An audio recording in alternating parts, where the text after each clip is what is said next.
All right, well, we just got back last week from Erfurt, Germany, and haven't even had time to debrief very much, so we couldn't shoot this at the shop. But here we are at an Ozark Sustainable Technology Fair in Columbia, Missouri, and talking to people about vegetable oil. We had a great time in Germany. We learned a lot, and we're able to network and see how they're doing things over there. One of the questions asked of us before we went over there that people wanted to know about was, is there any progress using algae for oil over in Europe versus the United States here? We talked a little bit about with some of the companies over there that were pressing out oil and producing it, and really it's a concept that has not really been developed too much. They're concentrating mainly on rapeseed and a little bit of sunflower oil, but for the most part algae oil is one of those things that it's a great idea and it's viable, but nobody's really doing anything about it yet. So as time goes on and the economics change in the vegetable oil markets, I'm sure that algae oil will be explored, but unfortunately at this point in time it doesn't look like anybody's really doing anything to move in that direction. So that's the answer to your question. One of the interesting things is how far advanced they are on producing their own fuel out of rapeseed and pressing their own oil. So we got to see a lot of oil presses in action and actually see how it's done. And so we were able to compare notes and see that we're not doing things too different from what they're doing over there. We were able to tour the country and see some amazing things, really had a great time, and the German Autobahn is really all that it's cracked up to be. We had a TDI Golf and it maxed out at about 200 kilometers per hour, which is around 120 miles per hour, and there were still people passing us like we were standing still. So we'll go ahead and show you what some of the fair was like and include my presentation there. And if anybody's ever got any questions about it, feel free to call up and talk to us, and we'd be happy to tell you some of the things we've learned more in depth. There's so many things to do and see there that there's no way we can put it all in a short little YouTube episode, but feel free to call us anytime and we'd love to talk to you. When I was on the airplane flying over here, this is my first time in Germany, I tried to learn German and it didn't work. So I am very grateful for our translators up here who have done a wonderful job to help those like me who do not speak any German.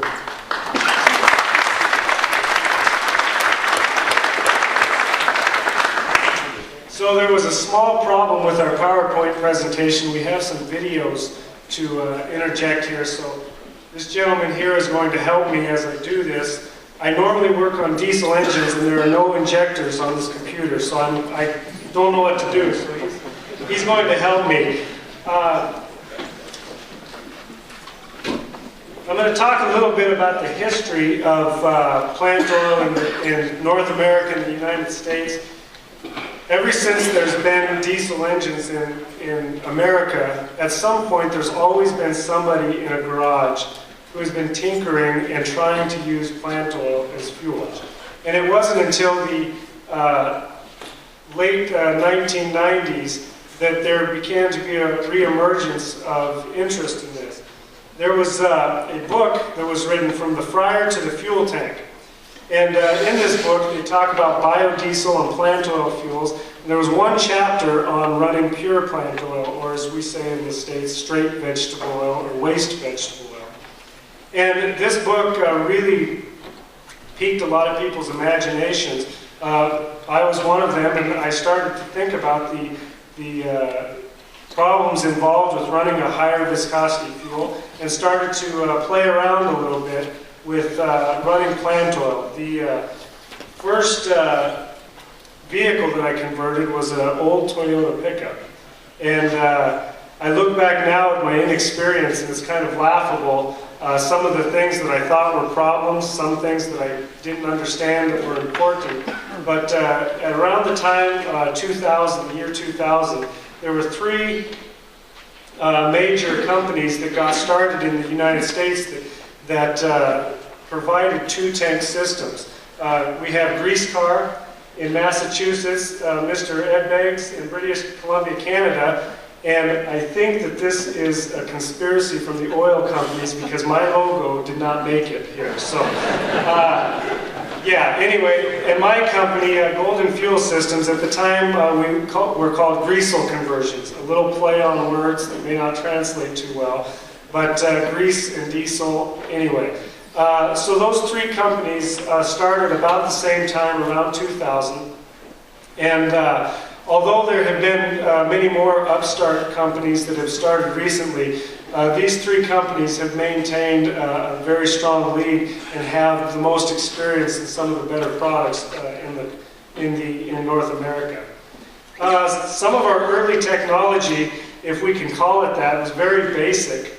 Like Ed mentioned, up top is some of the early systems that I was putting together, and over here we have some of the early filters we used that were cleanable filters. And one of the things that I started to notice was that when people would call me and order a system or order offline, they would say, "I want everything but the filter." Well, we were using cleanable filters, and because we were using sustainable technology, I thought that was a good idea, but they were very difficult to use, and it turns out that everybody was going to Ed Begg's website and saw his new filter, and they wanted my system, but not my filter. So this was a wake-up call that I better research some more products and find something as good or better if I wanted to maintain market share. So from the beginning, there's been a good competition between our companies so that we have improved through the free market. And because of that, things have gotten better and our systems are not as homemade as they used to be. One of the nice things is I look at some of my early systems and I still get calls today from customers who have been running for 6 and 7 years and everything's working good. But I refer to these as our Model T systems, the very early systems, and things definitely have changed. Now some of our current technology, we have tanks that are made specifically for plant oil technology out of cross-linked polyethylene. We have a lot of products that have been developed specifically for plant oil use. So instead of taking off-the-shelf products from a store that are meant for other applications, we are able to design and build products that meet a specific need in the plant oil world. And so little by little, it's becoming more professional, a better, cleaner package. One thing that, another challenge that we have and had in the past and continue to have is that in the United States and a lot of Canada, we tend to use waste vegetable oil instead of new plant oil. And sometimes, as you can see, it doesn't look very pretty. There's all kinds of chunks and little animals swimming in there, and it's not very good stuff. And so one of the challenges we had was how do we take a waste product, clean it up, and make it presentable so that we can use this as a viable fuel. And in the early days, clogging a filter was a very common thing because, as you can see, sometimes there was some very nasty dirt and water. And so to make sure that the fuel was clean, we had to go through some pretty extensive tests and trial and error to make sure that we had a great product.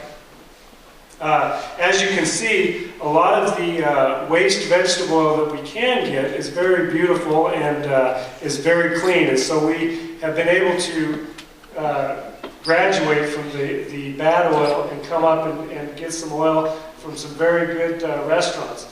This is being pumped directly from a restaurant container, so as you can see, visually there's not a lot of debris in there, so it is very easy to filter this type of oil.